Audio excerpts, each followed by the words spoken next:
Number 10. Rod Blagojevich, the governor who sold a Senate seat. Chicago, Illinois, November 5, 2002. The champagne was flowing, the crowd was roaring, confetti filled the air. Rod Blagojevich, 45 years old, thick dark hair perfectly styled, wearing his signature leather jacket, stood on stage with his wife Patty and their 2 young daughters. He'd just been elected governor of Illinois, and not just by a small margin. He'd won in a landslide, 52% of the vote. For the first time in 26 years, Illinois had a Democratic governor. Rod was everything Illinois voters thought they needed. He was young, energetic, charismatic. He'd grown up working class on the north side of Chicago, the son of a Serbian immigrant steelworker. He knew what it meant to struggle, and he promised to clean up Illinois politics. Because Illinois had a problem. 3 of the previous 7 governors had been indicted for corruption. The state was infamous for political scandals, backroom deals, and pay-to-play schemes. But Rod was going to be different. He campaigned on ethics reform, on transparency, on standing up to the old guard politicians who turned Illinois into a joke. "I'm going to end business as usual," Rod told crowds. "I'm going to fight for working families. I'm going to restore trust in government." The people believed him. After all, he had the perfect story, the perfect family, the perfect image. What they didn't know was that Rod Blagojevich saw the governor's office not as a public trust, but as a personal ATM. Rod loved being governor. He loved the spotlight, the attention, the power. But most of all, he loved the access. As governor, Rod controlled billions of dollars in state contracts. He appointed people to boards and commissions. He signed legislation that could make or break businesses. He had influence over hospitals, construction projects, pension funds, and regulatory agencies. And Rod quickly realized something. All of that power could be monetized. See, Rod had expensive tastes. He loved designer suits.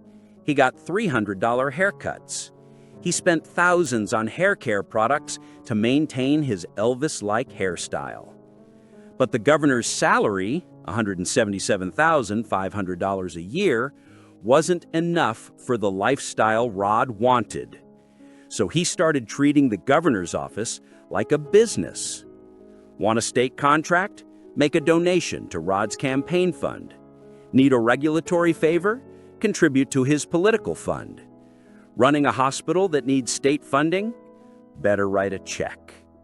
Rod didn't just blur the line between public service and personal gain, he erased it completely. And for years, nobody stopped him.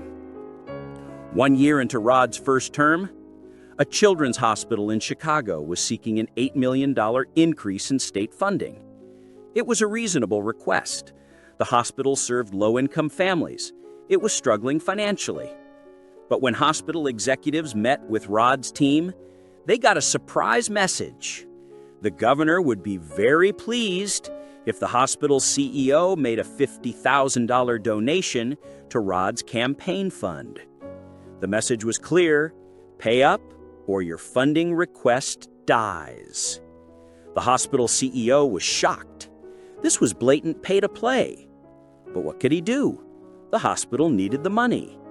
He didn't make the donation. And Rod? He killed the funding increase.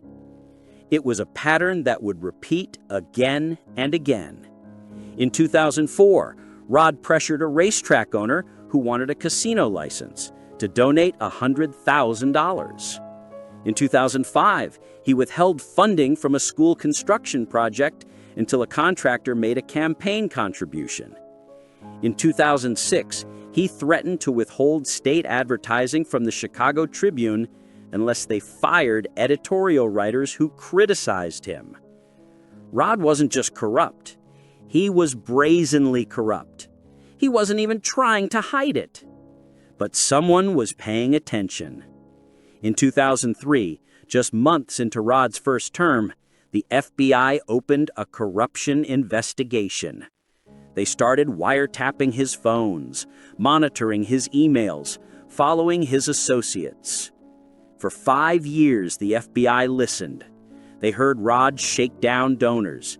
They heard him threaten business owners. They heard him trade government favors for cash. But they were patient. They were building a case. And then in November 2008, the opportunity they'd been waiting for fell into Rod's lap. An opportunity so big, so valuable, that Rod couldn't resist. An opportunity that would destroy him. November 4, 2008. Barack Obama had just been elected President of the United States. It was a historic moment, the first black president in American history. But Obama's election created a problem, or rather, an opportunity. His Senate seat was now vacant, and under Illinois law, it was the governor's job to appoint a replacement to serve until the next election. Most governors would see this as an honor, a chance to serve their state by choosing a qualified senator. But Rod Blagojevich, he saw dollar signs. What Rod didn't know was that the FBI was recording every word he said. And over the next few weeks, those recordings would capture some of the most brazen corruption ever caught on tape. November 3rd, 2008, the day before the election. Rod was on the phone with his advisors, discussing the Senate seat. He wasn't talking about who would be best for Illinois. He was talking about what he could get for it. I've got this thing and it's pink and golden, and I'm just not giving it up for pink and nothing. I'm not gonna do it. Think about that for a moment. A United States Senate seat, one of the most powerful positions in American government, was being treated like a piece of merchandise. Rod wasn't trying to find the best person for the job. He was trying to auction it off to the highest bidder. Over the next few weeks, Rod and his advisors discussed various deals for the Senate seat. Option 1, appoint someone who would donate millions to Rod's campaign fund. Option 2, appoint someone in exchange for a cabinet position in the Obama administration, maybe Secretary of Health and Human Services, where Rod could make even more money.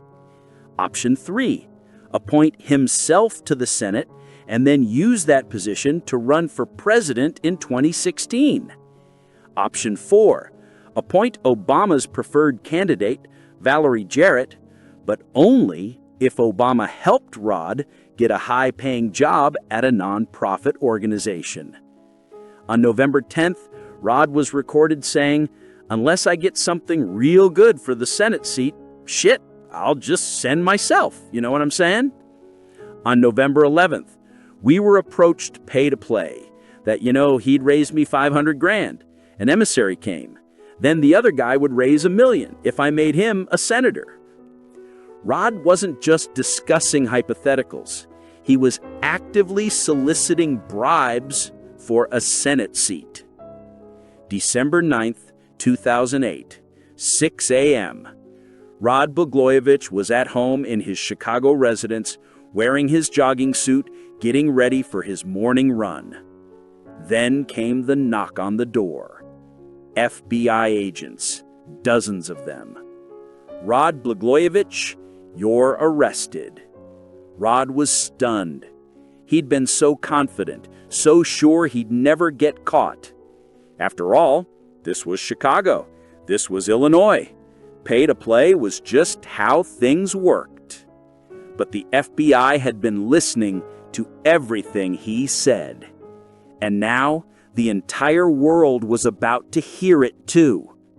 Later that day, U.S. Attorney Patrick Fitzgerald held a press conference. His words were blunt and devastating. Governor Blagojevich has been arrested in the middle of what we can only describe as a political corruption crime spree. We acted to stop that crime spree. The charges against Rod were staggering. Conspiracy to commit mail and wire fraud, soliciting bribes, attempted extortion, racketeering. Fitzgerald continued. The conduct would make Lincoln roll over in his grave. A Senate seat is not for sale in the United States. It's a direct assault on our system of government. And then came the evidence. Hours of wiretapped phone calls, Rod's own words, his own voice. There was no ambiguity, no room for interpretation. Rod Blagojevich had tried to sell a Senate seat, and he'd been caught red-handed. The story exploded. Within hours, it was the top story on every news channel in America. Barack Obama, the president-elect, was asked about it at a press conference. I had no contact with the governor or his office, and so I was not aware of what was happening, Obama said carefully. It is a sad day for Illinois. Beyond that, I don't think it's appropriate for me to comment.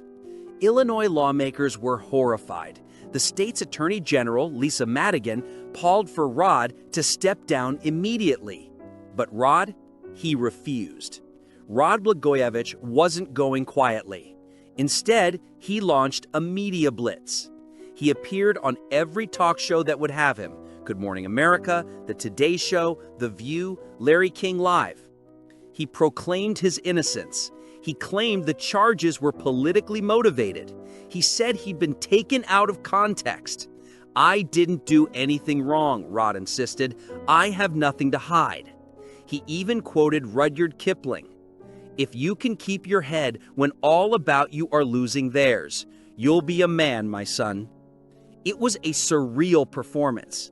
Here was a man facing decades in prison, and he was treating it like a publicity tour.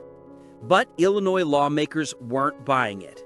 On January 9th, 2009, the Illinois House of Representatives voted to impeach Rod Blagojevich. The vote? 114-1. Only one representative voted against impeachment. Even Rod's own party had abandoned him.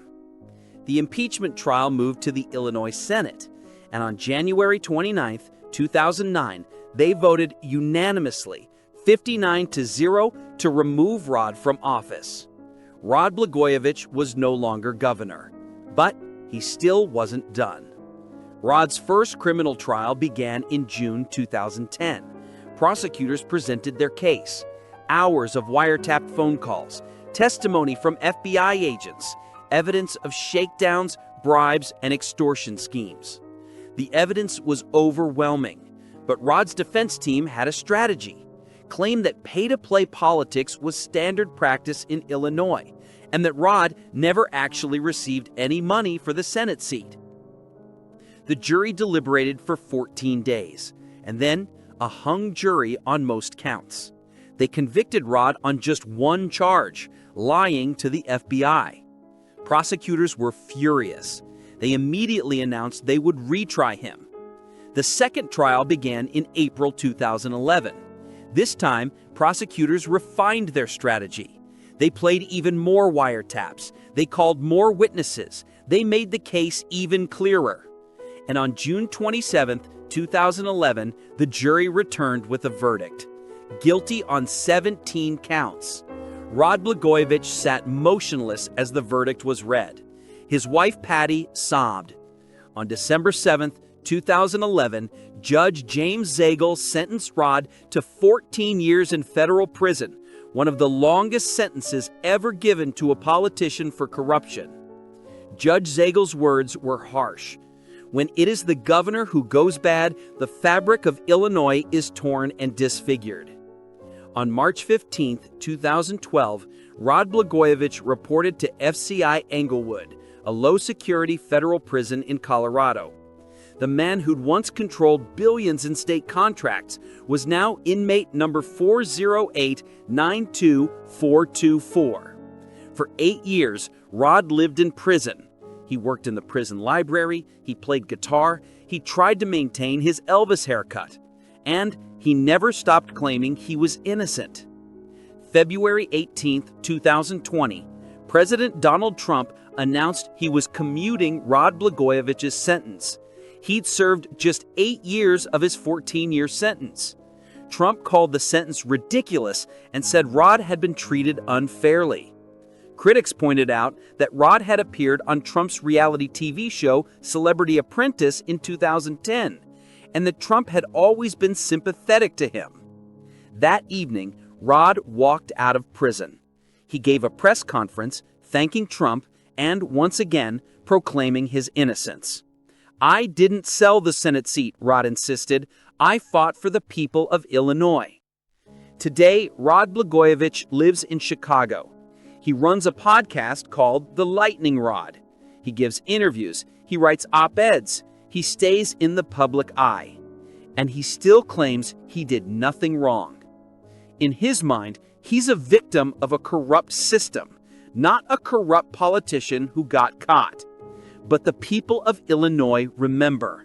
They remember a governor who treated public office like a commodity, who saw every appointment, every contract, every decision as an opportunity to enrich himself. Rod Blagojevich proved that corruption doesn't just happen in smoke-filled rooms. It happens on recorded phone lines, in broad daylight, with the FBI listening to every word. And some people still don't think they'll get caught. If you think selling a Senate seat is shocking, wait until you hear about number 9, because this politician didn't just break campaign finance laws. He used donor money to hide a secret family while running for President of the United States of America. And he did it while his wife was dying of cancer. Number 9. John Edwards, the presidential candidate who hid a love child. Boston, Massachusetts, July 29, 2004. The Democratic National Convention was in full swing. Thousands of delegates packed the Fleet Center. Balloons filled the rafters. The energy was electric. On stage stood John Edwards, 51 years old, handsome, charismatic, with a boyish smile and perfectly styled hair. He'd just been chosen as John Kerry's vice president for the presidential election. Edwards had the perfect political story. He'd grown up working class in South Carolina, the son of a mill worker. He'd worked his way through law school. He'd become one of the most successful trial lawyers in the country, winning massive verdicts for injured clients. Then he'd entered politics, winning a U.S. Senate seat in 1998. And now, at just 51, he was running for vice president. Two Americas, John would say in speeches. One for the wealthy and privileged, and one for everyone else. I'm fighting for everyone else. America loved him. And standing beside him through it all was his wife Elizabeth, a brilliant, warm, beloved figure who'd endured unimaginable tragedy. In 1996, their 16-year-old son Wade died in a car accident. Elizabeth and John had rebuilt their lives together, having 2 more children and supporting each other through grief. They were the perfect political couple. Strong, resilient, authentic. Or so everyone thought. Kerry and Edwards lost the 2004 election to George W. Bush, but John Edwards wasn't done. He immediately began planning a run for president in 2008. He hired staff, he raised millions, he traveled the country, and everywhere he went, Elizabeth was with him. But in 2006, Elizabeth received devastating news. Her breast cancer had returned. It was now stage 4, terminal. John and Elizabeth held a press conference together. They were tearful but determined. John said he would continue his presidential campaign with Elizabeth's support. The campaign goes on, John said. The campaign goes on strongly. America admired their courage. Here was a man who refused to abandon his political dreams, and a woman who refused to let cancer define her. It was inspiring. It was beautiful. It was a lie. February 2006. John Edwards was at a bar in New York City when he met a woman named Rielle Hunter. She was 42, blonde, spiritual, and working as a videographer. Riel told John she could help him with his campaign, shooting behind-the-scenes documentary footage. John hired her, and within weeks, they were having an affair. It started on the campaign trail. Secret hotel meetings, stolen moments between rallies. John would tell staff he needed private time and disappear into Riel's room. Aides noticed, they whispered, but no one said anything publicly. After all, this was John Edwards, the family man, the devoted wood husband, the candidate running on values and integrity. Surely he wouldn't risk everything for an affair. But he was. Riel Hunter was pregnant. John panicked. He was running for president. His wife had terminal cancer. The media was watching his every move. If this got out, his career would be over. So, John did what powerful men often do when faced with scandal. He lied, and he found people to help him cover it up. John turned to a loyal campaign aide named Andrew Young, a married father of 3 who'd been with John for years. John asked Andrew to do the unthinkable, claim he was the father of Riel Hunter's baby. Andrew was shocked, but John was persuasive. He promised Andrew would be taken care of. He said it was only temporary, just until the campaign was over. Andrew agreed. And so one of the most bizarre cover-ups in amateur political history began. Andrew Young, a married man with a family, publicly claimed he had an affair with Riel Hunter and that the baby was his. He and his wife even moved Riel into their home to take care of her. Meanwhile, John continued campaigning. He appeared on TV with Elizabeth. He gave speeches about family values. He looked America in the eye and lied. But hiding Riel wasn't cheap. She needed a house, medical care, security, silence.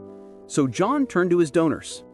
One of John's biggest supporters was a 99-year-old heiress named Bunny Mellon, a multi-millionaire who loved John and believed in his campaign. John's team convinced Bunny to write checks, lots of them. Between 2007 and 2008, Bunny Mellon funneled nearly $725,000 to John's campaign. But the money didn't go to campaign ads or staff salaries. It went to Riel Hunter. The checks were disguised as furniture purchases and antique payments. But in reality, the money was being used to rent luxury homes for Riel in North Carolina and California, pay for her prenatal care, cover her living expenses, keep her quiet. Another donor, a Texas lawyer named Fred Barron, also contributed over $200,000 to hide Riel. All told, nearly $1 million in donor money was used to cover up John Edwards' affair. October 10, 2007. The National Enquirer, a tabloid known for celebrity gossip, published a bombshell story. Presidential candidate John Edwards' love child scandal. The article claimed John was having an affair with Riel Hunter and that she was pregnant with his child. John immediately denied it. He called it tabloid trash and completely untrue. His campaign issued statements. His allies defended him. Elizabeth stood by him. And the mainstream media? They ignored it. After all, this was the National Enquirer, not exactly a credible source. John's campaign continued. July 21, 2008. John Edwards was scheduled to appear at a political event in Los Angeles. But instead, he made a secret detour. He went to the Beverly Hilton Hotel where Riel Hunter was staying with her newborn baby. John spent several hours in Riel's room, but someone had tipped off the National Enquirer. Photographers staked out the hotel, and when John tried to leave through a back entrance, they caught him. The next day, the National Enquirer published photos of John at the hotel, along with eyewitness accounts of him holding a baby. This time, the mainstream media couldn't ignore it. August 8, 2008. John Edwards agreed to an interview with ABC News. For the first time, he admitted the truth. In 2006, I made a serious error in judgment and conducted myself in a way that was disloyal to my family. I told Elizabeth about the mistake, and we worked through it together. He admitted to the affair, but he denied the baby was his. "I know that it's not possible that this child could be mine because of the timing of events," John said. It was another lie. January 21, 2010, John Edwards finally admitted what everyone already knew. He was the father of Riel Hunter's daughter, Frances Quinn Hunter. By this point, Elizabeth had left him. His political career was over, and federal prosecutors were investigating. June 3, 2011, a federal grand jury indicted John Edwards on 6 criminal charges: conspiracy, 4 counts of accepting illegal campaign contributions, 1 count of making false statements. Prosecutors argued that the money from Bunny Mellon and Fred Barron were illegal campaign contributions because they were used to hide information that could have hurt John's campaign. John's lawyers argued the money was personal gifts, not campaign contributions. The trial began in April 2012. The trial was a media circus. Witnesses testified about John's affair with Riel, Andrew Young's role in the cover-up, the money funneled to hide Riel, John's lies to his staff, his family, and the public. Riel Hunter even took the stand, describing her relationship with John in intimate detail. Andrew Young testified about being asked to claim paternity, and the jury heard recordings of John's own voice lying about the affair. But John's defense team argued that while John's conduct was morally reprehensible, it wasn't criminal. The money, they said, came from friends, not from the campaign. May 31, 2012. After 9 days of deliberation, the jury returned with the verdict. Not guilty on 1 count, hung jury on the other 5 counts. The government decided not to retry him. John Edwards walked free, but his life was in ruins. Elizabeth Edwards never saw the trial. She died on December 7, 2010, just weeks after learning the full extent of John's lies. Her final public statement about John was brief. "I have found that in the wake of betrayal, you cannot wish for the simple restoration of trust. You must be willing to look at each piece and find meaning in the fragments." Today, John Edwards lives in North Carolina practicing law in obscurity. He lost his family, his career, his reputation. Riel Hunter wrote a book about the affair, then later apologized for it. And Frances Quinn Hunter, John's daughter with Riel, grew up knowing her father destroyed his family. John Edwards didn't just have an affair.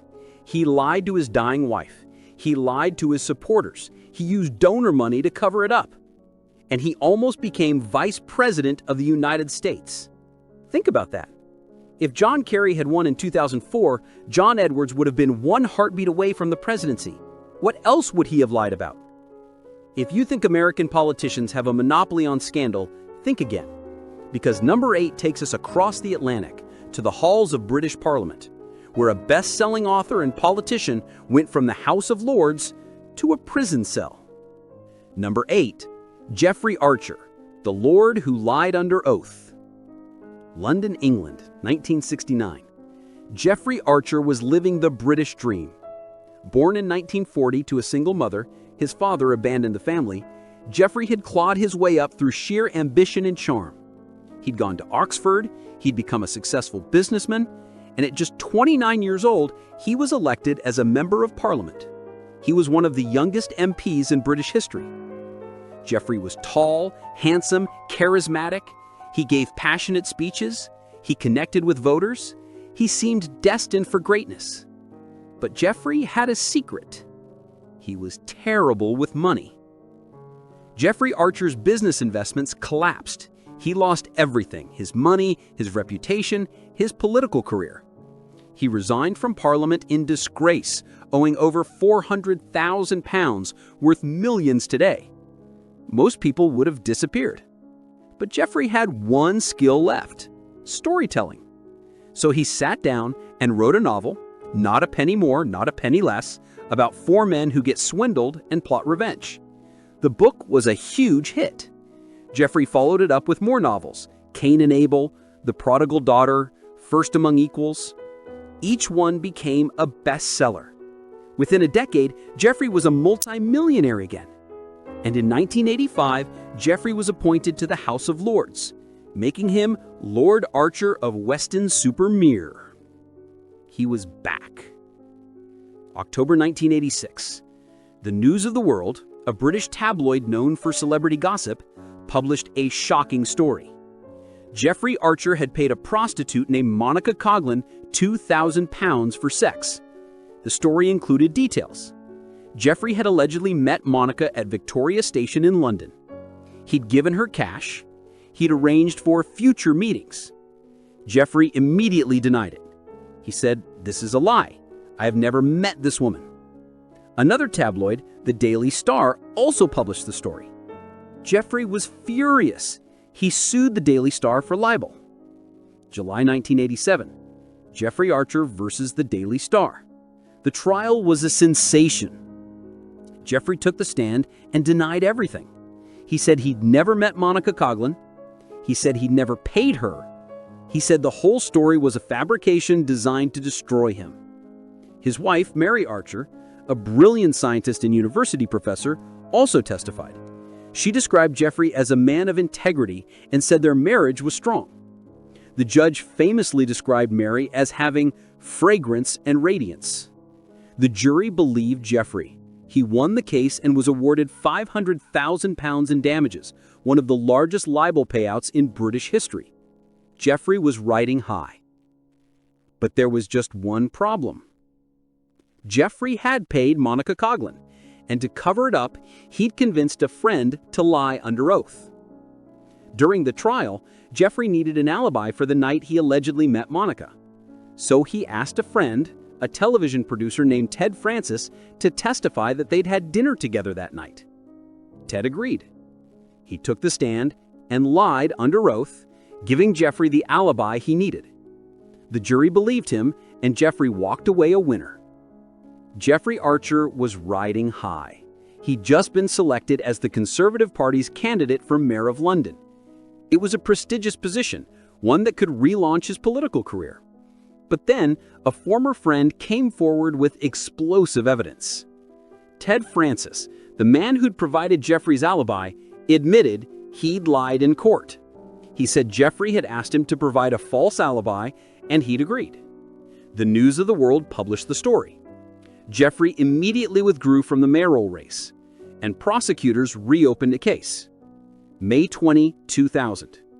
Jeffrey Archer was charged with perjury, lying under oath, and perverting the course of justice. The evidence was overwhelming. Phone records, witness testimony, diary entries. Jeffrey had lied in 1987, and he'd convinced others to lie for him. July 19, 2001. The jury returned with a verdict. Guilty on both counts. Jeffrey Archer, best-selling author, former MP, Lord, was sentenced to 4 years in prison. The judge's words were harsh. These charges represent as serious an offense of perjury as I have had experience of and have been able to find in the books. Jeffrey was taken into custody immediately. Jeffrey Archer was first sent to Belmarsh Prison, a high-security facility in South London. Then he was moved to Wayland Prison in Norfolk. Finally, he was transferred to North Sea Camp, an open prison. While in prison, Jeffrey kept a diary, later published as A Prison Diary, describing his experiences. He wrote about other inmates, the food, the routine. He portrayed himself as a victim of an overzealous prosecution. Jeffrey served 2 years of his 4-year sentence before being released in July 2003. Today, Jeffrey Archer is 84 years old. He still writes novels. He still makes money. But he'll never hold political office again. In 2019, he was expelled from the Conservative Party. His titles remain, but his reputation is permanently tarnished. And Monica Coughlin, the prostitute he tried to destroy. She died in a car accident in 2001. just months before Jeffrey was convicted. She never lived to see him proven a liar. From Britain, we now head to Italy, where a media mogul became prime minister and turned an entire country into his personal playground. Sex parties, tax fraud, underage girls. This is the story of a man who controlled the news and used it to hide his crimes. Number 7. Silvio Berlusconi, the prime minister who owned the media. Milan, Italy, January 26, 1994. A new political party was launched, Forza Italia, Go Italy. And at its head was a man who'd never held political office, Silvio Berlusconi. Silvio was already one of the richest men in Italy. 3 national television networks, Mediaset, AC Milan Football Club, real estate empires, publishing companies, advertising agencies. But Silvio wanted more. He wanted power. So he entered politics, promising to run Italy like a business, efficiently, profitably, and without the corruption that had plagued Italian politics for decades. I'm not a politician, I'm a businessman, and I know how to get things done. Italian voters, tired of endless political scandals, believed him. In the March 1994 elections, Forza Italia won. Silvio Berlusconi became prime minister. What Italian voters didn't realize was that Silvio wasn't trying to fix the system, he was trying to own it. As prime minister, Silvio controlled an unprecedented amount of Italy's media. 3 private TV networks, through his company Mediaset, 3 state-run TV networks, through his government position, major newspapers, publishing houses, advertising agencies. This meant Silvio controlled 90% of Italy's television. Think about what that means. If a journalist wanted to criticize Silvio, where could he do it? If a news story was bad for Silvio, who would report it? If a scandal broke, who would investigate it? Silvio could shape the news, silence critics, promote his agenda. And if anyone spoke out against him, he sued them, fired them, destroyed them. Silvio loved luxury. He owned multiple villas across Italy, including Villa Sartosa in Sardinia, a sprawling estate with private beaches, Villa San Martino near Milan, complete with a private cinema and swimming pools.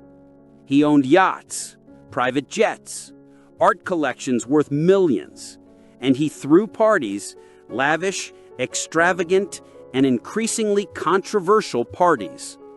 After years of investigations, Italian prosecutors finally secured a conviction. Silvio was found guilty of tax fraud. The scheme worked like this. Silvio's company, Mediaset, purchased broadcasting rights to American films. But instead of paying market value, Silvio set up shell companies in offshore tax havens. These companies inflated the prices of the broadcasting rights, allowing Silvio to hide profits and evade taxes. Italian taxpayers lost millions of euros. Silvio was sentenced to 4 years in prison, reduced to 1 year due to a general amnesty. But because of his age, he was 76, he served his sentence through community service, working 1 day a week at a nursing home. Silvio never spent a day in a real prison cell. But the tax fraud conviction was just the beginning. In 2010, Italian prosecutors revealed a scandal that shocked the world. Silvio had been hosting sex parties at his villas, parties he called bunga bunga. Dozens of young women were invited to these parties. They were paid thousands of euros to attend. They danced, they stripped, they entertained Silvio and his guests. But one of the women wasn't an adult. Her name was Karima El Marug, known as Ruby the Heart Stealer, and she was just 17 years old when she attended Silvio's parties. When police arrested Ruby on suspicion of theft, Silvio personally called the police station. He claimed Ruby was the granddaughter of Egyptian President Hosni Mubarak. She wasn't. He ordered the police to release her into his custody. Silvio was abusing his power as prime minister to protect a girl he'd allegedly paid for sex. Italian prosecutors charged him with paying for sex with a minor, abuse of office. June 2013. Silvio Berlusconi was convicted of paying for sex with an underage prostitute. He was sentenced to 7 years in prison and banned from holding public office.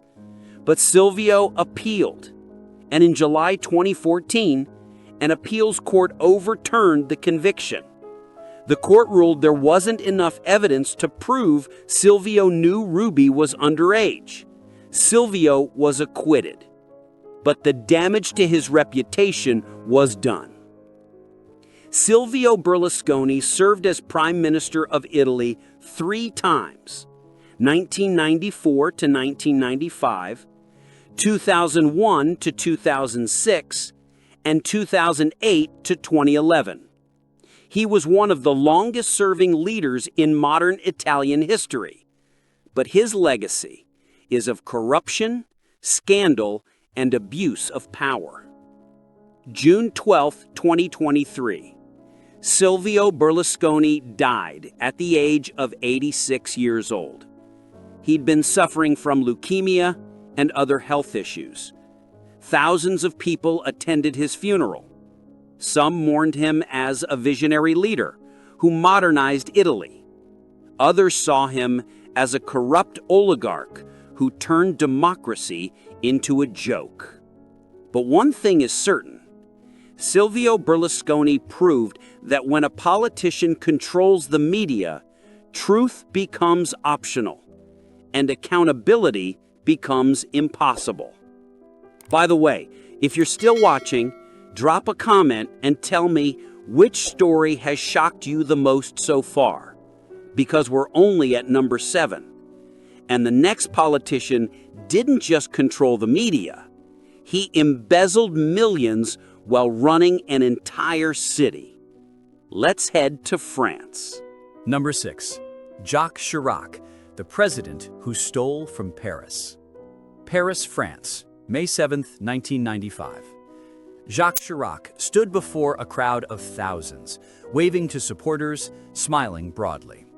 He'd just been elected president of France, the culmination of a political career that had spanned over 3 decades. Jacques was 62 years old. He was charismatic, well-spoken, and beloved by the French people. He'd served as prime minister twice. He'd been mayor of Paris for 18 years. He was a consummate politician, a man who knew how the system worked.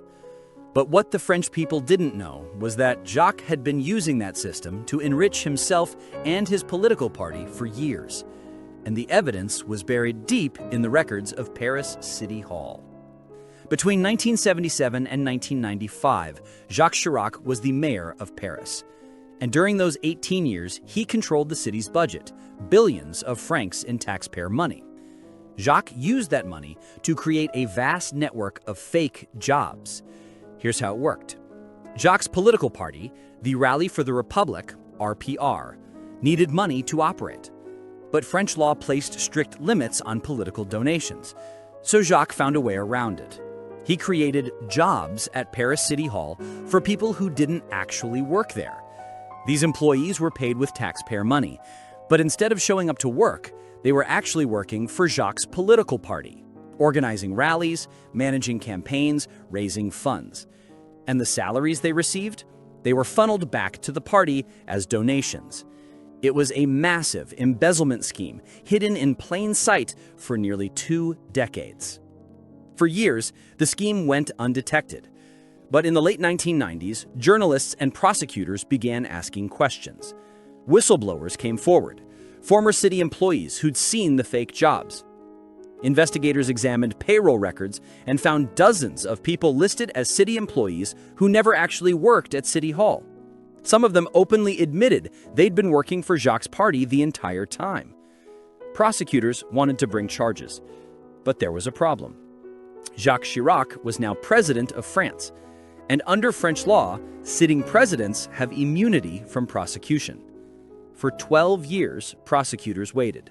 They gathered evidence, they interviewed witnesses, they built their case. But they couldn't touch Jacques while he was president. In May 2007, Jacques' second term as president ended. He chose not to run for re-election. And the moment he left office, prosecutors were waiting. Jacques Chirac was charged with embezzlement of public funds, breach of trust, illegal conflict of interest. The charges covered 28 fake jobs created between 1977 and 1995. In total, these fake employees cost Paris taxpayers over 2 million euros, money that could have gone to schools, hospitals, infrastructure. Instead, it went into the pockets of politicians. September 5, 2011, the trial of Jacques Chirac began in Paris. It was a historic moment. The first time a French president had ever been tried for crimes committed while in office. But Jacques didn't attend. His lawyers claimed he was suffering from memory problems due to a stroke. They said he wasn't fit to stand trial. The trial went ahead without him.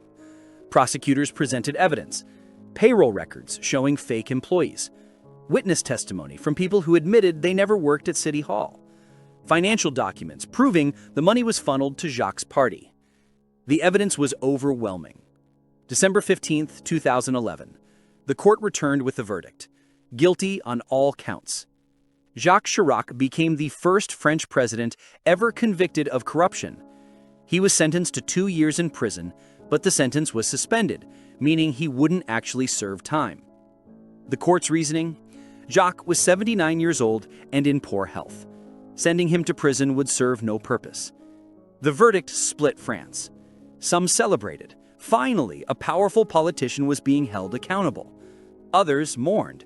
Jacques was a beloved figure, and many believed the trial was politically motivated. Jacques himself never apologized.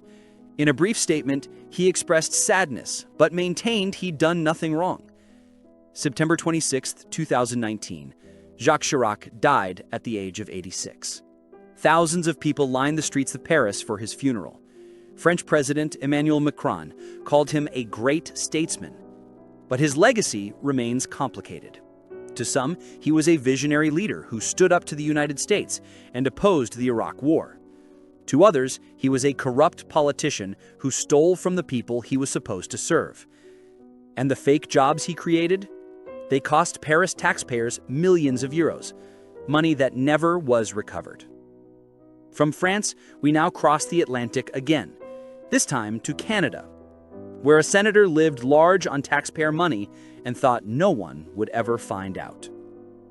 Fake housing claims, private jets, luxury expenses. This is the story of a man who treated the Senate like a personal expense account.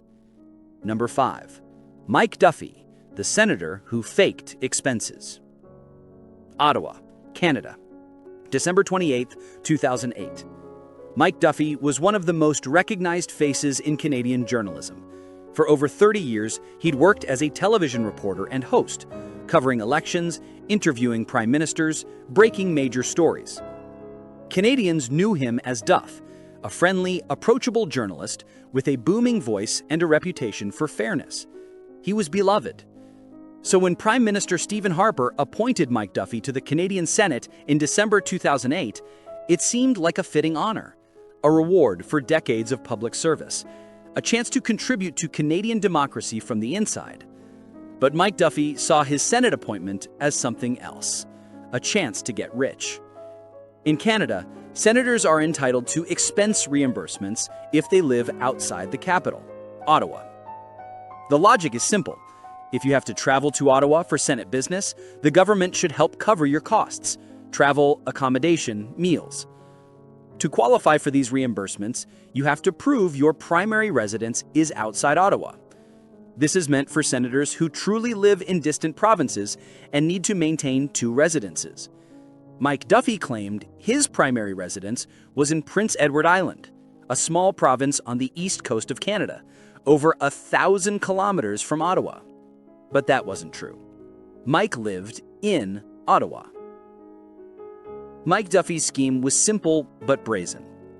Canadian Senate rules allowed senators who lived more than 100 kilometers from Ottawa to claim travel expenses for trips between their home province and Ottawa, living allowances of up to $22,000 per year for maintaining a secondary residence in Ottawa, per diems for meals and incidentals during Senate sessions.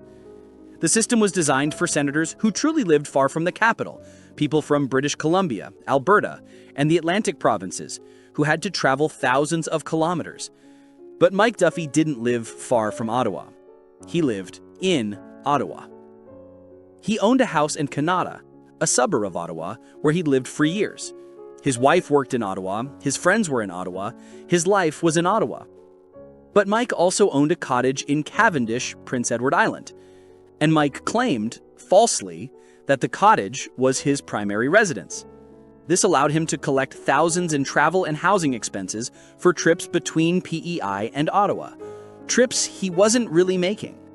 Mike didn't just claim basic expenses, he claimed everything he could.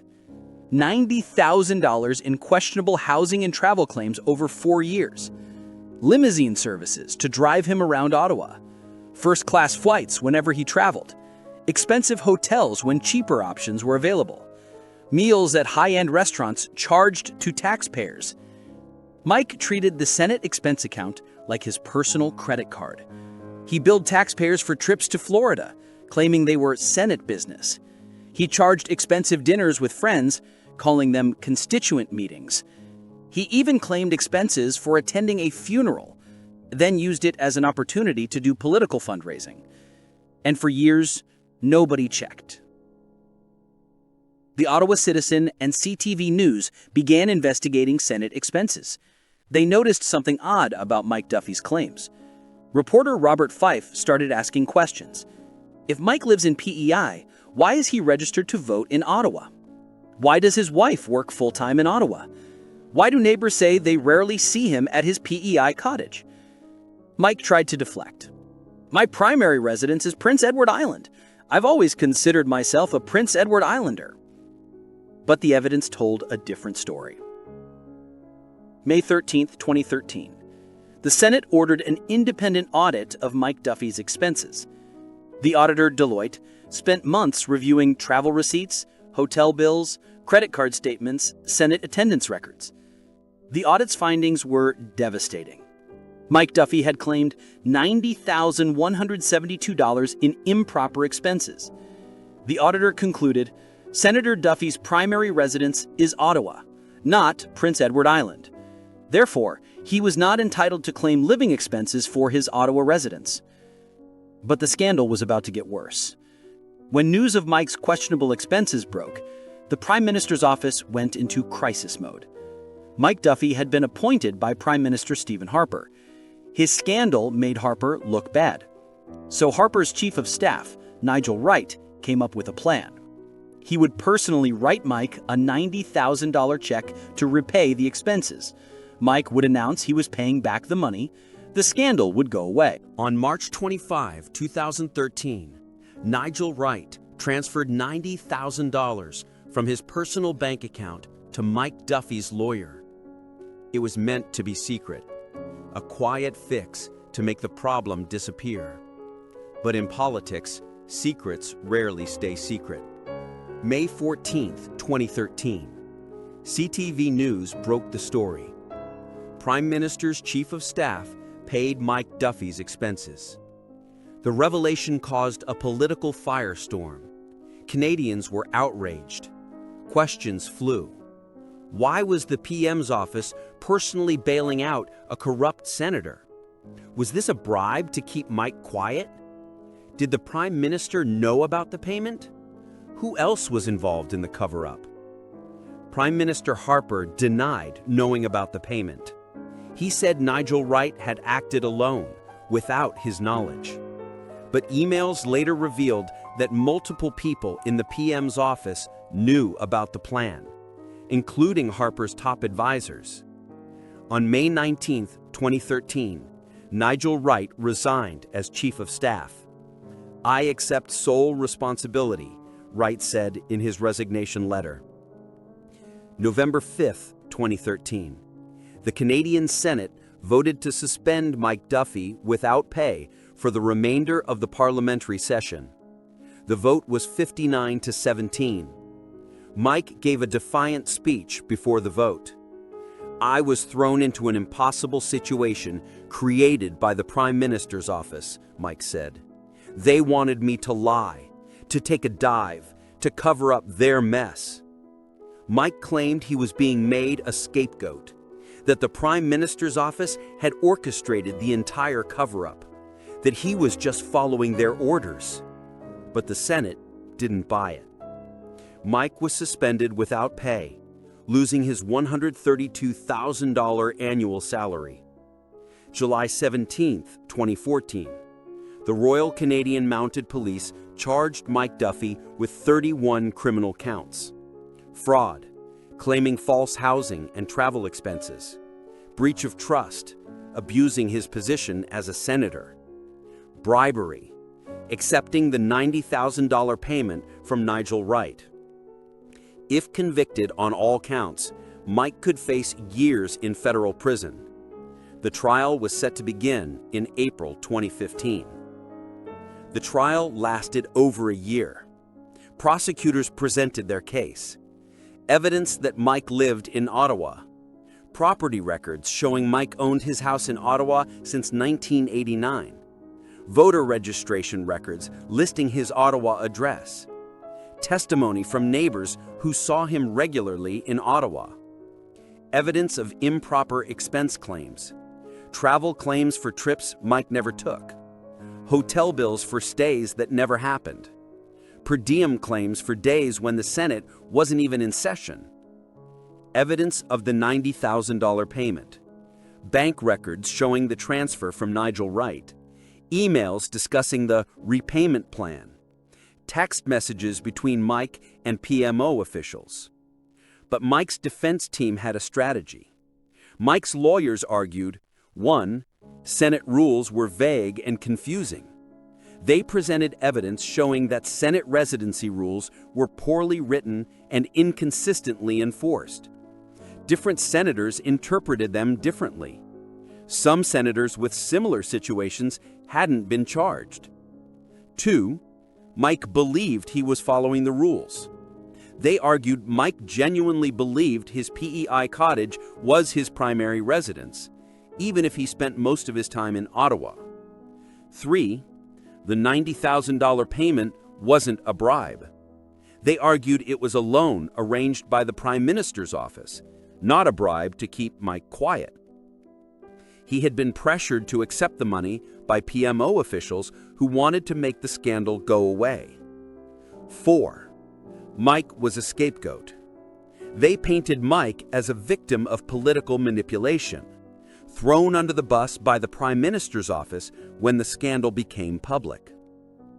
August 15, 2015, Nigel Wright, the former chief of staff who'd written the $90,000 check, testified at Mike's trial. It was a bombshell moment. Wright testified. He'd personally decided to pay Mike's expenses. He'd done it to protect the Prime Minister from embarrassment. Multiple PMO officials knew about the plan. Mike had been reluctant to accept the money at first. Wright's testimony raised more questions than it answered. If Wright acted alone, why did so many other PMO officials know about it? If the payment was legitimate, why was it kept secret? If Mike was innocent, why did he accept the money? The trial revealed a picture of chaos and cover-up at the highest levels of Canadian government. April 21, 2016. After over a year of testimony, Judge Charles Vaillancourt delivered his verdict. The courtroom was packed. Cameras lined the hallway outside. Judge Vaillancourt spoke for over an hour, methodically going through each charge. And then he delivered his conclusion. Not guilty on all 31 counts. The judge ruled, the rules were so vague that Senator Duffy cannot be held criminally responsible for following his interpretation of them. But the judge was also critical of Mike. He said, while Mike's actions may have been inappropriate, they don't rise to the level of criminal conduct given the ambiguity of Senate rules. Outside the courthouse, Mike gave a defiant speech to reporters. Today, the truth has been heard. This has been the longest nightmare imaginable for my wife and I. But today, the judge ruled that I am innocent of all charges. My name is restored. My reputation is restored. I am now looking forward to serving the people of Prince Edward Island once again in the Senate. But Mike's celebration was premature. While Mike was legally acquitted, the court of public opinion was far less forgiving. Canadians felt betrayed. Yes, Mike was found not guilty of criminal charges, but the trial revealed he'd claimed $90,000 in questionable expenses. He'd lived in Ottawa while claiming to live in PEI. He'd accepted a secret payment from the Prime Minister's office. He'd been part of a cover-up that went all the way to the top. Polls showed that over 70% of Canadians believed Mike had acted improperly, even if it wasn't technically criminal. October 19, 2015. While Mike's trial was still ongoing, Prime Minister Stephen Harper's Conservative Party was defeated in federal elections. The Mike Duffy scandal had been a major factor. The scandal had exposed corruption in the Senate, a culture of entitlement among political appointees, a prime minister's office willing to cover up scandals, a broken system of accountability. Canadians voted for change. Justin Trudeau's Liberal Party won a majority government. Harper resigned as Conservative leader. After his acquittal, Mike returned to the Senate. He served for another year, but the scandal had taken its toll. Mike rarely spoke in Senate debates. He kept a low profile. And on January 4, 2017, Mike announced his retirement from the Senate at age 70. In his farewell speech, he said, "I leave with my head held high, knowing that I was exonerated of all charges against me." But his legacy was ruined. The Mike Duffy scandal led to major reforms in the Canadian Senate. 1. Clearer expense rules. The Senate rewrote its expense guidelines to eliminate ambiguity. 2. Independent audits. All Senate expenses are now subject to regular independent audits. 3. Public disclosure. Senate expenses are now published online for public scrutiny. 4. Appointment reforms. The process for appointing senators was changed to be less political. These reforms came too late for Mike Duffy, but they were designed to prevent future senators from exploiting the system the way he did. Mike Duffy's story proves something important. Even in democracies with strong institutions, politicians can exploit vague rules and lax oversight. Mike wasn't a criminal mastermind. He was an opportunist who saw a loophole and exploited it.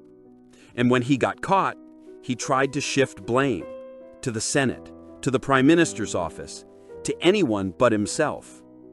The real scandal wasn't just Mike's expenses. It was the system that allowed him to claim them for years without anyone noticing. It was the political culture that prioritized loyalty over accountability. It was the cover-up that went all the way to the Prime Minister's office. Mike Duffy may have been acquitted, but his legacy is a reminder. Trust is earned, and once it's broken, it's almost impossible to restore. If you think $90,000 in fake expenses is shocking, wait until you hear about number 4. Because this politician Didn't just exploit vague rules. He rigged the entire system to make his family millions. And he did it in one of the most beautiful places on Earth. Let's head to Australia. Number 4. Eddie Obeid, the king of corruption. Sydney, Australia, 1980s, 2000s. Eddie Obeid was one of the most powerful politicians in New South Wales. He served in the state parliament for nearly 2 decades, from 1991 to 2011. Eddie was a power broker. He controlled votes. He influenced policy. He made or broke political careers. If you wanted to get ahead in New South Wales politics, you needed Eddie Obeid on your side. Eddie was also a businessman. His family owned property, restaurants, investments, and Eddie used his political position to make his family very, very rich. Eddie's family owned land in the Bylong Valley, a rural area in central New South Wales. The land wasn't worth much. It was mostly farmland. But in the late 2000s, Eddie learned something valuable. There might be coal deposits underneath his family's land. If mining companies were interested, the land could be worth millions. So Eddie used his political influence to make sure mining companies became interested. Here's how it worked. Eddie sat on powerful government committees that controlled mining licenses and environmental regulations. He used his position to push for mining exploration in the Bylong Valley, block competing mining companies from getting licenses, ensure government decisions favored his family's land. At the same time, Eddie kept his family's ownership of the land secret. He didn't disclose his financial interest. He didn't recuse himself from decisions. He acted like he was just doing what was best for New South Wales. But in reality, he was rigging the system to enrich his family. And it worked. By 2009, the Obeid family's land, once worth very little, was suddenly worth over $30 million. Mining companies were interested. Exploration licenses were being approved. Eddie's family stood to make a fortune. All because Eddie had used his political power to manipulate the system. But someone was paying attention. In 2012, Australia's Independent Commission Against Corruption, or ICAC, launched an investigation into Eddie Obeid. ICAC is a powerful anti-corruption body in New South Wales. It has the authority to compel witnesses to testify under oath, access government records, and hold public hearings. And when ICAC started digging into Eddie's activities, they found a web of corruption stretching back years. The ICAC hearings were broadcast live on television. Australians watched in shock as witness after witness testified about Eddie's corruption. Government officials admitted they'd been pressured by Eddie to approve mining licenses. Business owners testified about secret deals. Eddie's own family members were forced to testify about their involvement. And Eddie himself took the stand. He was defiant. He denied wrongdoing. He blamed everyone else. But the evidence was overwhelming. 2013. ICAC concluded that Eddie Obeid was guilty of corrupt conduct. The report found Eddie had used his political position to benefit his family financially. He had failed to disclose his financial interests. He had manipulated government decisions. ICAC recommended that Eddie be prosecuted. December 2016. Eddie Obeid was convicted of misconduct in public office. He was sentenced to 5 years in prison. At sentencing, Judge Peter Johnson said, "The offender exploited his public office for private gain. This was serious criminal conduct." Eddie showed no remorse. But Eddie wasn't the only one. 2 of his sons, Moses and Paul Obeid, were also convicted of corruption-related offenses. The entire Obeid family dynasty was destroyed. Eddie was released from prison in 2020 after serving 3 years. Today, he lives in Sydney, a shadow of his former self. The Obeid scandal exposed deep corruption in New South Wales politics. It led to tougher anti-corruption laws, increased scrutiny of politicians' financial interests, public demands for more transparency. But it also left Australians asking, how many other politicians are doing the same thing? How many secret deals are still hidden? Now we're heading into the top 3. And these aren't just corrupt politicians. These are figures who shook entire nations. Number 3 was the Vice President of the United States who took cash bribes in the White House. Number 3, Spiro Agnew, the Vice President who took envelopes of cash.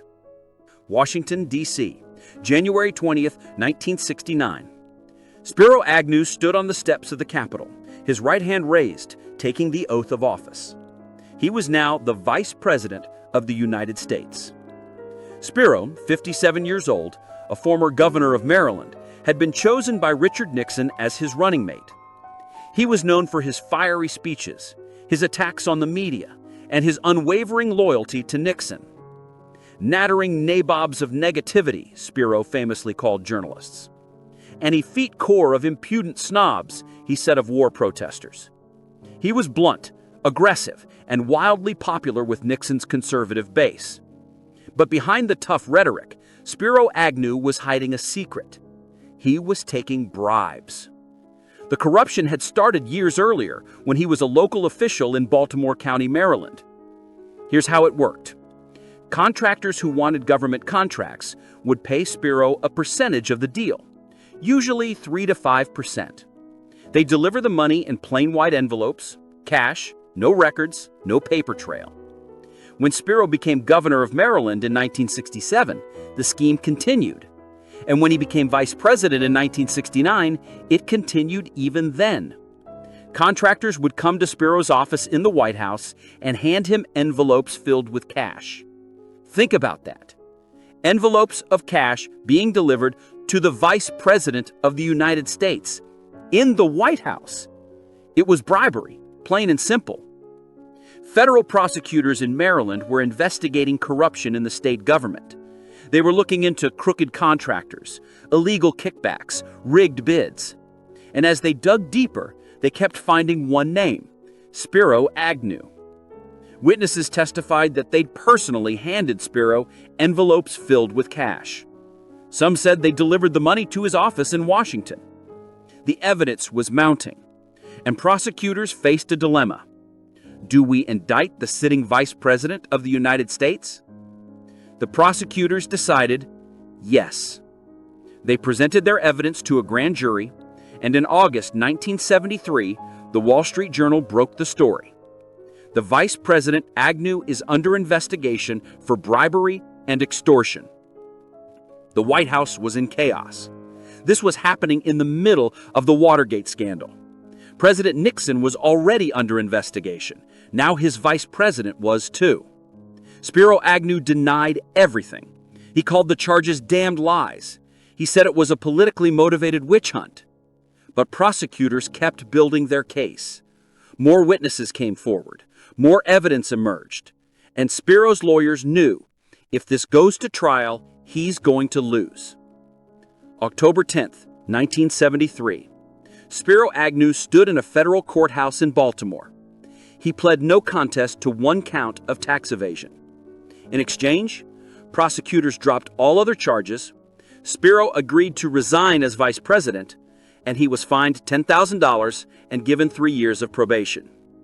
Spiro Agnew never spent a day in prison. That same day, he submitted his resignation letter to Secretary of State Henry Kissinger. Spiro Agnew became only the second vice president in U.S. history to resign. The first was John C. Calhoun in 1832, and he was the only vice president ever to resign due to criminal charges. Spiro Agnew's resignation had immediate consequences. President Nixon nominated Gerald Ford to replace him as vice president. Less than a year later, Nixon himself resigned due to Watergate, and Gerald Ford became president. If Spiro Agnew hadn't resigned, he would have become president when Nixon resigned. Think about that. a man who took cash bribes in the White House, could have become President of the United States. Spiro Agnew spent the rest of his life in exile from politics. He moved to California, then to Maryland. He wrote a novel. He worked as a consultant. He rarely spoke publicly about his crimes. In a 1980 interview, he admitted, "I admit that I did receive payments during the years I was governor of Maryland." But he insisted the payments were political contributions, not bribes. Spiro Agnew died on September 17, 1996, at the age of 77. His obituaries were blunt: disgraced vice president, corrupt politician, a man who betrayed his office. And, speaking of Nixon, number 2 is the man himself, the only president in U.S. history to resign, the man whose name became synonymous with political scandal. Let's talk about Watergate. Number 2, Richard Nixon, the president who fell. Washington, D.C., January 20th, 1969. Richard Milhouse Nixon stood before the nation, his right hand raised, taking the oath of office. He was now the 37th President of the United States.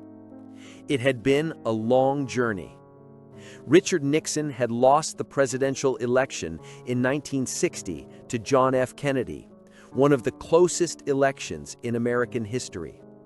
He'd lost the California gubernatorial race in 1962, then bitterly told reporters, "You won't have Nixon to kick around anymore." Everyone thought his political career was over. But Nixon clawed his way back. He rebuilt his reputation. He positioned himself as the candidate of law and order in a nation torn apart by the Vietnam War, civil rights protests, and social upheaval. And in 1968, he won. "I see the face of a child," Nixon said in his inaugural address. "He sleeps the sleep of childhood, and he dreams the dreams of a child. And then he awakens to a living nightmare of poverty, neglect, and despair. My fellow Americans, the time has come for us to renew our faith in ourselves and in America." It was a powerful moment. Nixon promised to restore order, end the war in Vietnam, and heal a divided nation. But behind the scenes, Nixon was paranoid, ruthless, and willing to do anything to maintain power. From the beginning, Nixon saw enemies everywhere. He believed the media was against him. He believed Democrats were plotting to destroy him. He believed even members of his own administration couldn't be trusted. So Nixon created an enemies list, a literal list of journalists, politicians, celebrities, and activists who he considered threats. The list included CBS News anchor Daniel Schorr, actor Paul Newman, Congressman John Conyers, members of the Kennedy family. Nixon ordered the IRS to audit his enemies. He had the FBI investigate them. He used the full power of the presidency to intimidate and silence critics. But Nixon's paranoia was about to lead him into the biggest political scandal in American history. June 17, 1972, 2:30 a.m. 5 men broke into the Democratic National Committee headquarters at the Watergate Hotel complex in Washington, D.C. They were wearing suits and surgical gloves.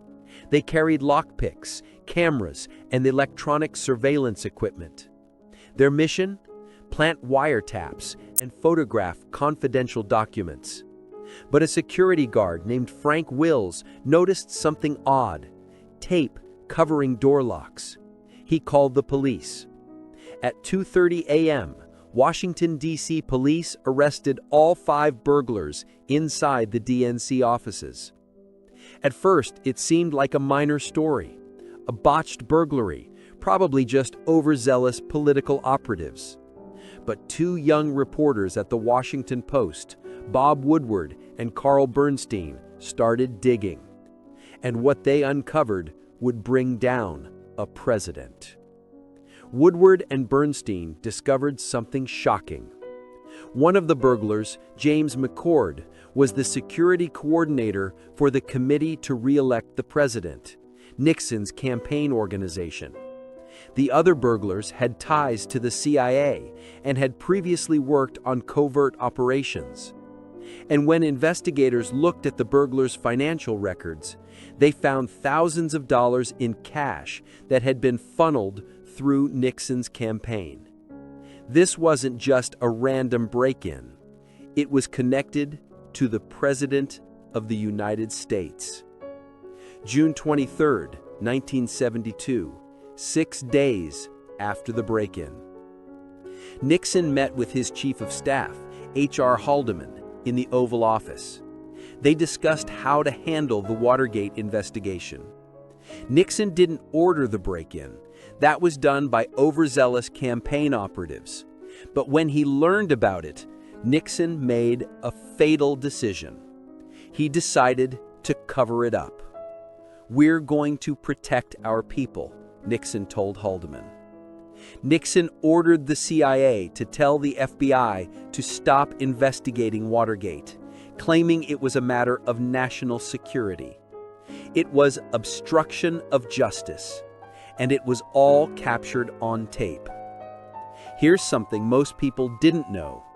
Nixon had installed a secret recording system in the Oval Office. Every conversation, every meeting, every phone call, it was all being recorded. Nixon had done this to preserve a historical record of his presidency. But those tapes were about to become evidence of his crimes. Throughout 1972 and early 1973, Woodward and Bernstein continued investigating. They had a secret source inside the government, someone they called Deep Throat, who provided them with information. This source was later revealed to be Mark Felt, the deputy director of the FBI. Their articles revealed the burglars were paid by Nixon's campaign. There was a massive slush fund used for political espionage. High-ranking White House officials were involved in the cover-up. But Nixon continued to deny everything. On August 29, 1972, he told reporters, "I can state categorically that there have been no words that no one in the White House staff, no one in this administration presently employed was involved in this very bizarre incident. It was a lie." May 17, 1973, the Senate Select Committee on Presidential Campaign Activities, led by Senator Sam Ervin, began televised hearings on Watergate. For months, Americans watched as witness after witness testified about the break-in, the cover-up, illegal campaign activities, abuse of power by the White House. One witness, White House counsel John Dean, testified that Nixon was directly involved in the cover-up.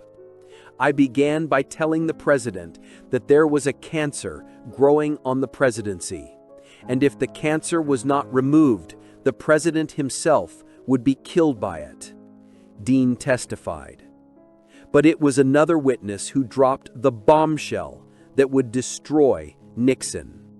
July 16, 1973, a former White House aide named Alexander Butterfield was testifying before the Senate committee. A staffer asked him a routine question. "Mr. Butterfield, are you aware of any listening devices in the Oval Office?" Butterfield paused. Then he revealed the secret. "I was aware of listening devices, yes, sir." The room erupted. There were tapes, recordings of every conversation in the Oval Office. If those tapes could be obtained, they would prove whether Nixon was involved in the cover-up. Immediately, investigators demanded the tapes. The Senate committee subpoenaed them. Special prosecutor Archibald Cox subpoenaed them. Nixon refused. He claimed executive privilege, the idea that a president's private conversations are protected. Nixon said releasing the tapes would damage the presidency and national security. But prosecutors and Congress pushed back. They argued that no one, not even the president, is above the law. The battle went all the way to the Supreme Court.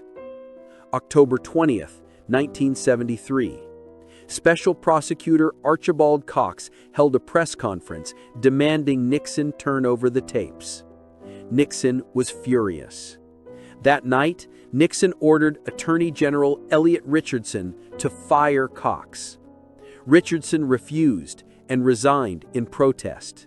Then Nixon ordered Deputy Attorney General William Ruckelshaus to fire Cox.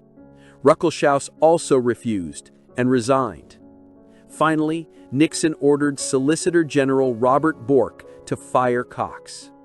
Bork complied. The event became known as the Saturday Night Massacre. The public was outraged. Calls for Nixon's impeachment grew louder, and Nixon realized he'd made a terrible mistake. July 24, 1974, the Supreme Court ruled unanimously, 8-0, that Nixon had to turn over the tapes. Chief Justice Burger wrote, "The president's need for complete candor and objectivity from advisors calls for great deference from the courts.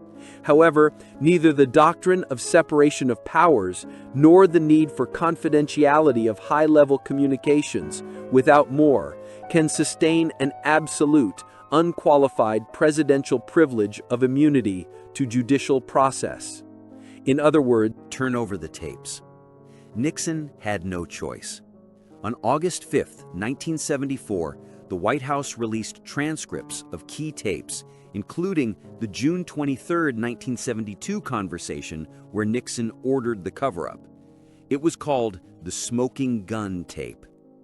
The evidence was undeniable. Nixon had lied. He had obstructed justice. He had abused his power. August 8, 1974, 9 p.m. Eastern Time. Richard Nixon sat in the Oval Office facing the cameras. His speech was broadcast live to the nation. "I have never been a quitter," Nixon began. "To leave office before my term is completed is abhorrent to every instinct in my body. But as president, I must put the interest of America first. Therefore, I shall resign the presidency effective at noon tomorrow." Nixon became the first and only U.S. president to resign. The next day, August 9, 1974, Nixon boarded Marine One on the White House lawn. He turned, gave his famous double V salute with both arms raised, and flew away. Gerald Ford was sworn in as the 38th President of the United States. September 8, 1974. Just 1 month after taking office, President Gerald Ford made a controversial decision. He granted Richard Nixon a full and unconditional pardon for all crimes he committed or may have committed while in office. Ford explained, "My conscience tells me it is my duty not merely to proclaim domestic tranquility, but to use every means that I have to ensure it.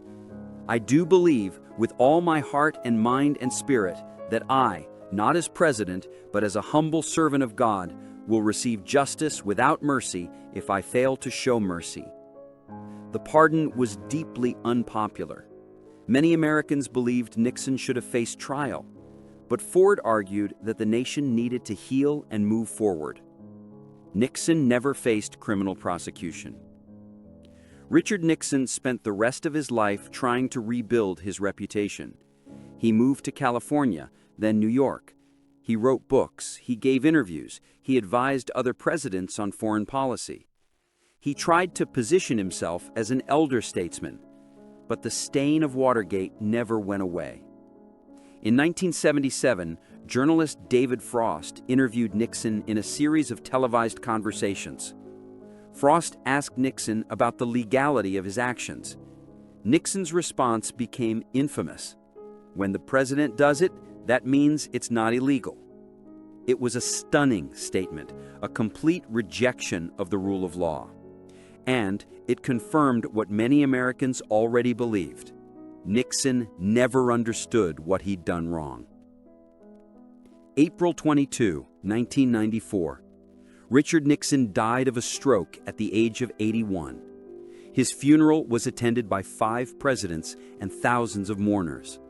President Bill Clinton eulogized him, focusing on Nixon's foreign policy achievements, his opening of relations with China, his détente with the Soviet Union. But Clinton also acknowledged the shadow. May the day of judging President Nixon on anything less than his entire life and career come to a close. Nixon's tombstone reads simply, "The greatest honor history can bestow is the title of peacemaker." But history remembers him differently. Richard Nixon's fall taught America several lessons. Lesson 1, no one is above the law, not even the President of the United States. Lesson 2, the cover-up is often worse than the crime. Nixon didn't order the Watergate break-in, but he destroyed his presidency by trying to cover it up. Lesson 3, free press is essential to democracy. If not for Woodward and Bernstein's reporting, Nixon might have gotten away with it. Watergate changed American politics forever. It made Americans more skeptical of politicians. It led to reforms in campaign finance and government transparency. And it added a new suffix to the English language, -gate, used to describe political scandals ever since. But perhaps the most important lesson is this: power corrupts. And when leaders believe they're above accountability, democracy itself is in danger. And now, number 1. The politician whose scandal is still unfolding. The prime minister who lied to an entire nation while they buried their loved ones alone. If you're still watching, hit that subscribe button, because this story is about to hit close to home. Number 1, Boris Johnson, Partygate, and the fall of a PM. London, England, July 24, 2019. Boris Johnson stood outside 10 Downing Street, the official residence of the British Prime Minister, waving to supporters and cameras. He'd just become Prime Minister. Boris was 55 years old, a former journalist, mayor of London, and the face of the Brexit campaign. He was charismatic, funny, and wildly popular. With his messy blonde hair, bumbling persona, and Latin phrases, Boris seemed like a character from a British comedy. But he delivered what many British voters wanted most: Brexit. After 3 years of political chaos following the 2016 referendum, Boris promised to get Brexit done. And in December 2019, he won a massive electoral victory, the biggest Conservative majority since Margaret Thatcher. Boris seemed unstoppable. But just months into his leadership, a crisis hit that would test everything: COVID-19. March 23, 2020. Boris stood before the nation in a televised address. His tone was serious, his message was clear. You must stay at home. You should not be meeting family members who do not live in your home. If you don't follow the rules, the police will have the powers to enforce them. Britain went into lockdown. The rules were strict. No gatherings of more than 2 people. No visiting family or friends. No indoor socializing. Funerals limited to 30 people, later reduced to just 10. The British people listened. They canceled weddings. They missed birthdays. They said goodbye to dying relatives through iPad screens. People were fined for sitting on park benches alone. One woman was arrested for traveling to see her elderly mother. The nation made enormous sacrifices, and they did it because their leaders told them it was necessary. But while the British people were following the rules, their prime minister was breaking them. Between May 2020 and April 2021, during the height of Britain's strictest lockdowns, multiple parties and social gatherings were held at 10 Downing Street. Here are just some of them. May 15, 2020, bring your own booze garden party during the first lockdown. Boris attended. May 20th, 2020, another garden party. Boris allegedly said, "We deserve a drink." Over 100 staff attended. November 13th, 2020, gathering in Boris's flat with friends and staff, while the rest of Britain was banned from indoor socializing. December 18th, 2020, Christmas party at Downing Street complete with games, music, and wine. Britain's Christmas gatherings were banned that year.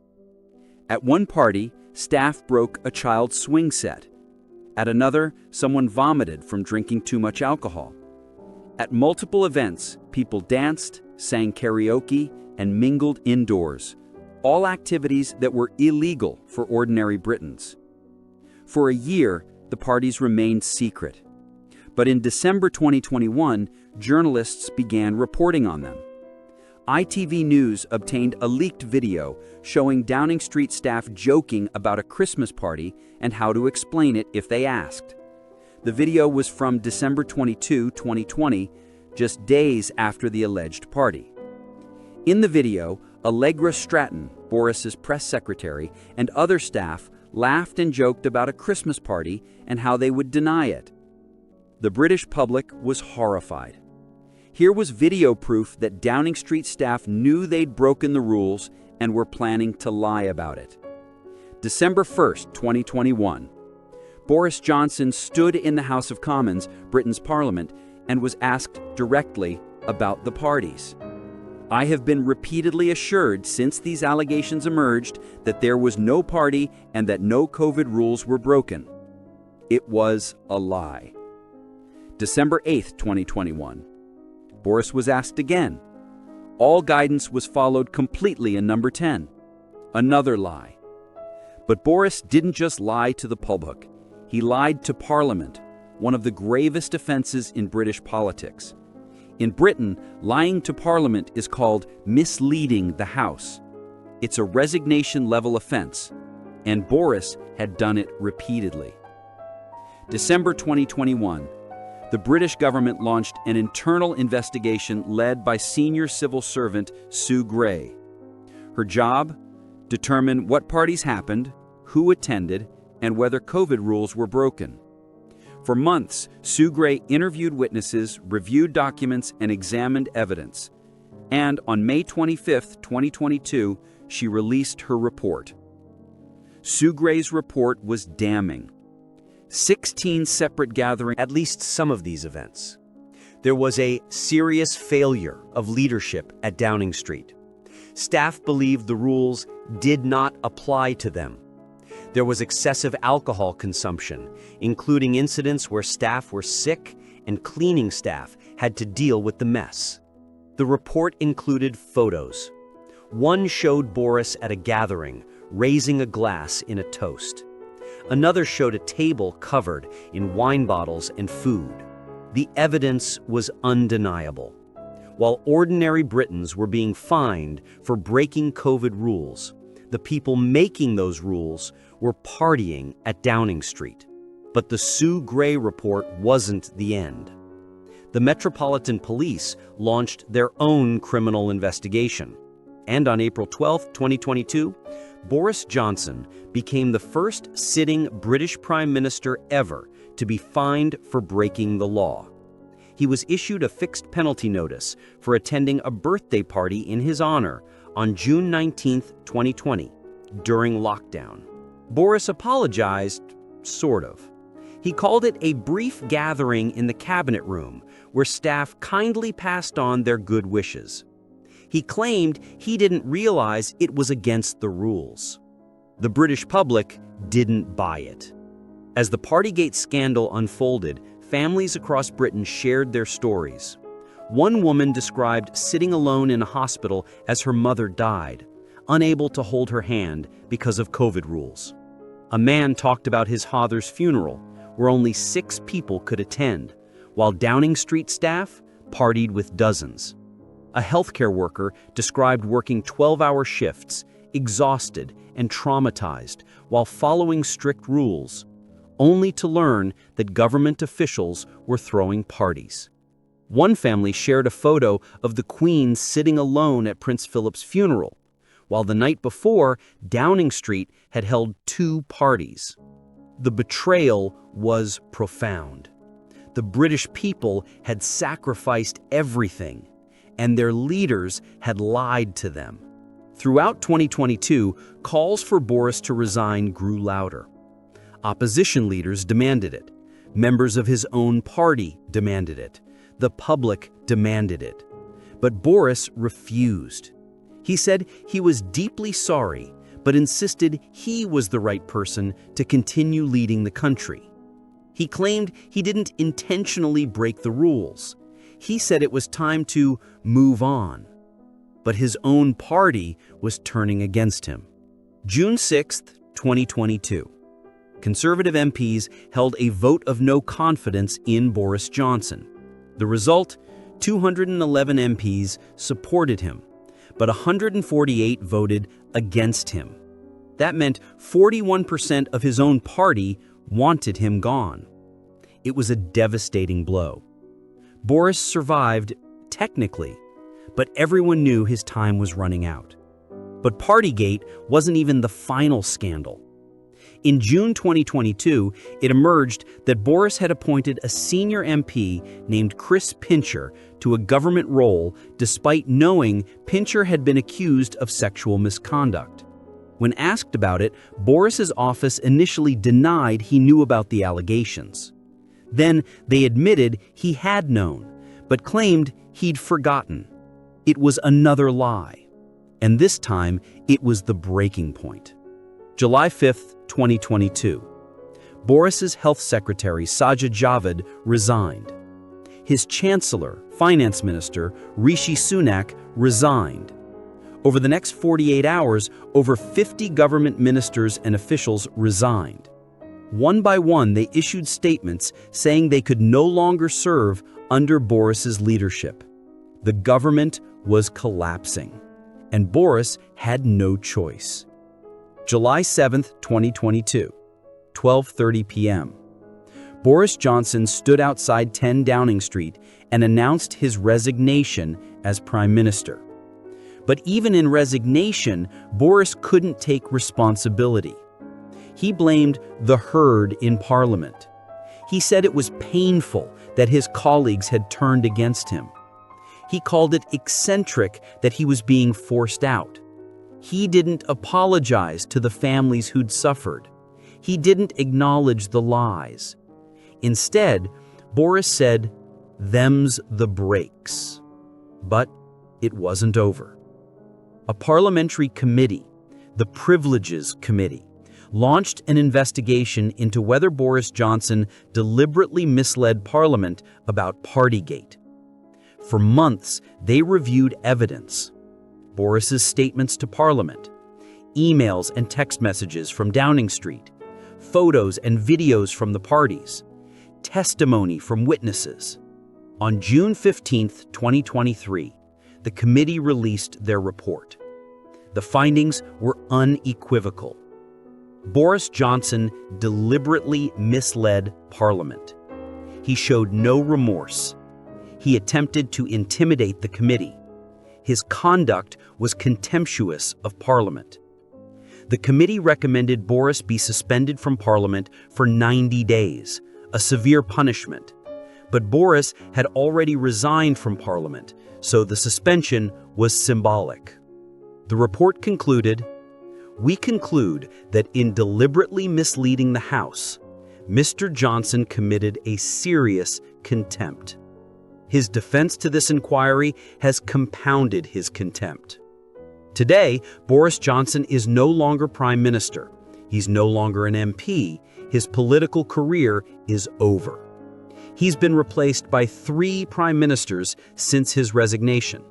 Liz Truss, who lasted just 49 days, Rishi Sunak, Wilmot, Keir Starmer after the 2024 election.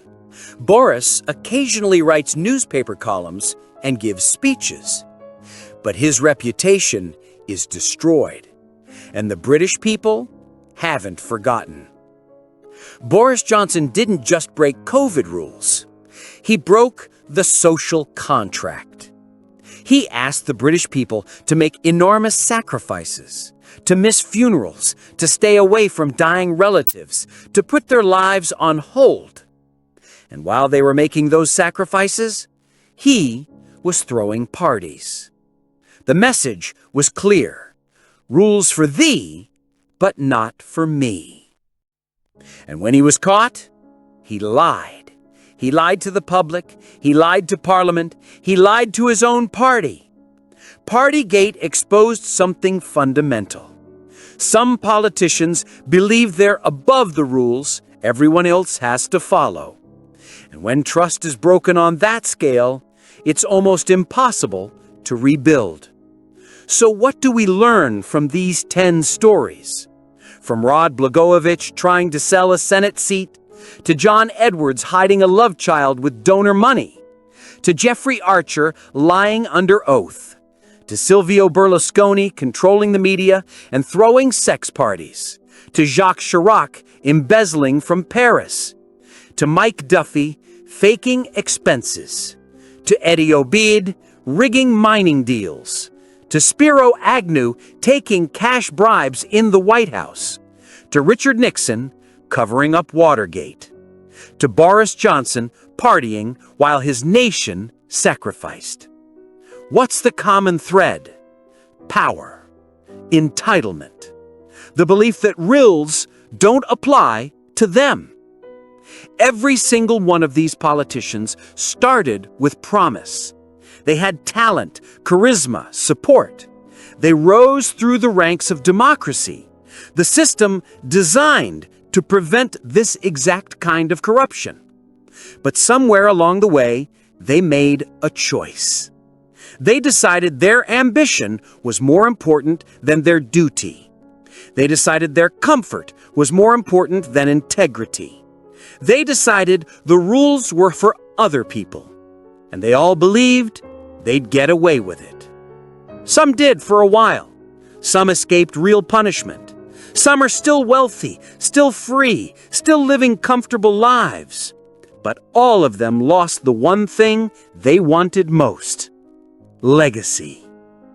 These stories aren't ancient history. They're not from corrupt dictatorships or failed states. They're from the United States, the United Kingdom, France, Italy, Canada, Australia. The countries we're told have the strongest democracies in the world. And if it can happen there, it can happen anywhere. So what do we do?